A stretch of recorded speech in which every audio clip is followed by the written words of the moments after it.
a few minutes for questions for the speakers. Sergey's suturing extravaganza and GERD. Glenn. Do we know that when you're sewing in the esophagus or the right colon that you are or not going transmural? Okay, so the question is, do you know whether or not you're going transmural when you're sewing in a thin organ like the esophagus or in the right colon?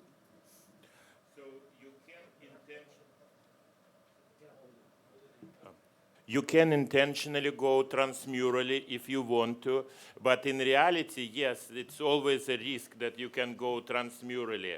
To decrease that risk, there was a suggestion, for example, if you are suturing stent and you are concerned that your suture will go transmural, you can do submucosal injection of fluid. It will lift the submucosal layer, make the wall thicker, and then you will not be suturing transmurally. And the same you can do for colon if you are doing that. But in my case, if I am closing full thickness perforation, I intentionally go transmurally. If I'm closing the defect post ESD, then I'm suturing submucosal layer and I see where I suture. So that is not concerned. You know, because the needle is an arc, you can modify your the depth of your stitch. And in reality, one more thing is that you can use a grasping forceps or you can use a spiral device helix to pull the wall towards you, and that will decrease the chances that you will grab something on opposite side.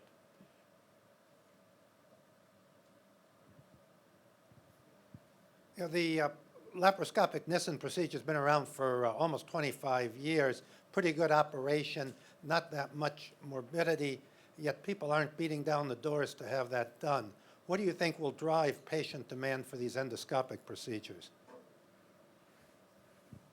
Yeah, it's a great question. I think ultimately the adverse effects, because again, gas, bloat, dysphagia are things that we oftentimes hear from our patients.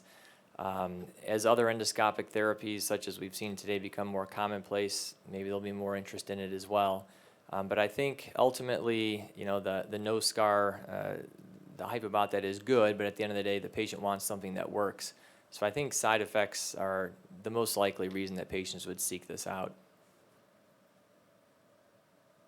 So quite a few of the endoscopic options for GERD improved health-related quality of life, improved PPI use, didn't necessarily improve pH information. Is acid overrated? Yeah, another great question. And without a doubt, the endoscopic therapies, patients feel better, but objectively they're not nearly as improved as they are with surgery. So whether it's acid, whether it's bile acids, whether it's something else, it's a great question. But yeah, objectively, the acid exposure currently is not as well controlled post-endoscopic therapy as it is with surgery. You know, we've been using the overstitch to do anti-reflux plications just like the old endocinch procedure, except the difference is this is full thickness, so it holds. It holds.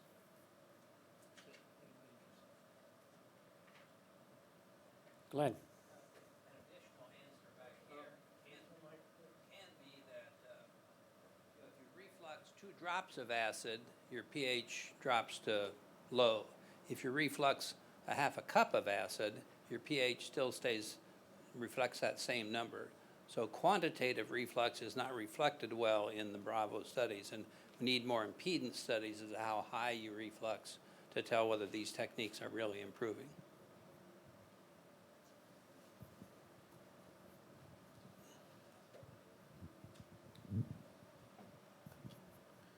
Is there any issues of the vagal nerve entrapment during the oversuture or any of the clipping devices?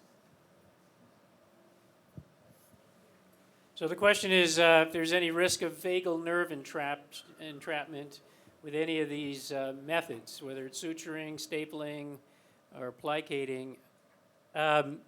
I'm not aware of it. Once again, a number of years back, I did a fair amount of work with baboons with a device that was similar to the TIF device, and we very specifically targeted the vagal nerve. And even if you hit it with a a TIF-like device that brings a swing arm up and slams the stomach wall into the esophagus, the vagal nerve just literally slips away because of the sheath. You know, we watch that pretty closely. If you're doing a endoluminal suturing like I had just mentioned to Glenn, you know, we're working below the Z line. It's pretty unlikely you're going to snag the vagal nerve. If you're burning transmurally, that's a different story. You could fry the vagal nerve. So I think with the mechanical methods, it's a low probability.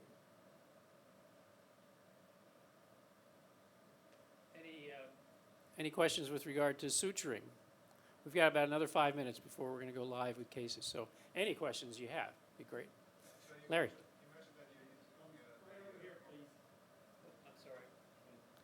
So could you describe how you place the angiocat? When do you place the angiocat? How do you place the angiocat? And when do you remove the angiocat? So as I said that we keep a varus needle in endoscopy unit. It costs about $12, and it's single-use varus needle.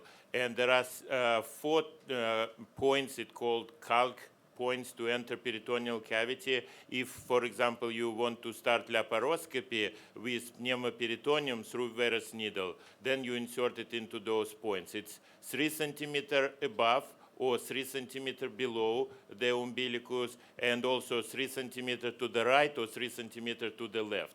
So those 4 points are the most safe places to put that varus needle. So you connect the varus needle to the syringe, half full with water, and you aspirate. And then you puncture, and as soon as the air started to go into the syringe, then you know you entered peritoneal cavity. At this point, you remove the pusher from the syringe, and somebody has to hold the needle in that position so that it will not flip. It will not damage peritoneal cavity because the stopper comes forward, but it just simply needs to be stay in that position, otherwise it will fall. And I tried many other things. I tried angiocat. Unfortunately, it's very soft, so it's move and bend, and then it will stop coming, air stop coming. So varus needle is the safest way to do those things. So you keep it during the entire procedure, and when you finish suturing, and when you did your leak test, if everything is working, all you need to do, you just pull it out of peritoneal cavity, and that's all. Okay, we'll take one more question, and then we're going to go live. Chris, you mentioned that you were using the overstitch for anti-reflux treatment. How are you putting these? Because when Endosynch was used, it was basically just mounds of tissue that were kind of grabbed. I was wondering how you're doing that. It's the same basic approach. I go down to the Z line, and then I swing lateral to the lesser curve midline, and I put 2 full thickness sutures, plicate them. I do it distally about 2.5 centimeters from the Z line, swing over to the right side, do 2, create a plication there, and come up to the Z line, create a plication there. So there's 4 plications, 2 on each side stacked on top of each other on either side of the lesser curve. And I use the helix to really drive it in and get a full thickness stitch. I haven't done lots of these. I've done them on special requests, but I've had them last over 2 years. It surprises me.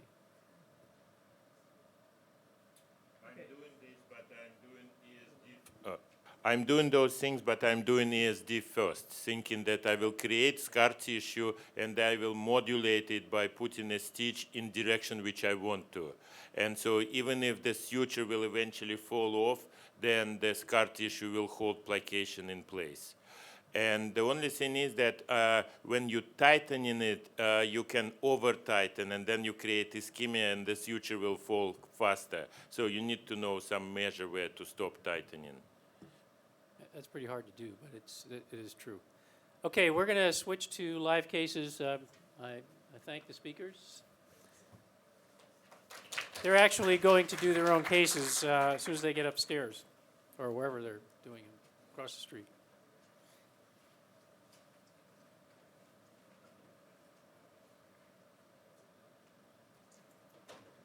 Objection.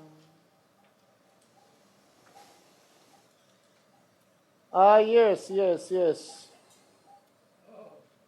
Well, Uh-huh. you're still So at it. like this, so we have already dissected starting from here And then we are almost the end of the procedure. But distal part of the tumor was so fibrotic. So I took a lots of time, spent a lots of time, and then this is the distal margin. You can see a mucosa here. So remnant attachment, remaining attachment is not so large, but so far a lot of fibrosis. After this, I think not so much, but in this area, there are lots of fibrosis, totally no lifting of the submucosal. Then I took a long time, but now it becomes better. And then, so we will finish, hopefully, 2 centimeter or like that, I think. So maybe, but so lots of fibrosis. It takes 30 minutes more, I think, to complete this resection. Do you have any question or comment? No, I think Oh. we're all amazed at your persistence So anyway, and the amount of so time this please- truly takes with a presentation like this with this amount of fibrosis. It's pretty overwhelming. Yeah. Yes. Anyway, so thank you very much. I will continue until the end, until completion. Yeah, I think the course is over somewhere around 5. We'll check in on you. Thank you very much. Okay, Dr. Okay. Ridley. Okay, inject.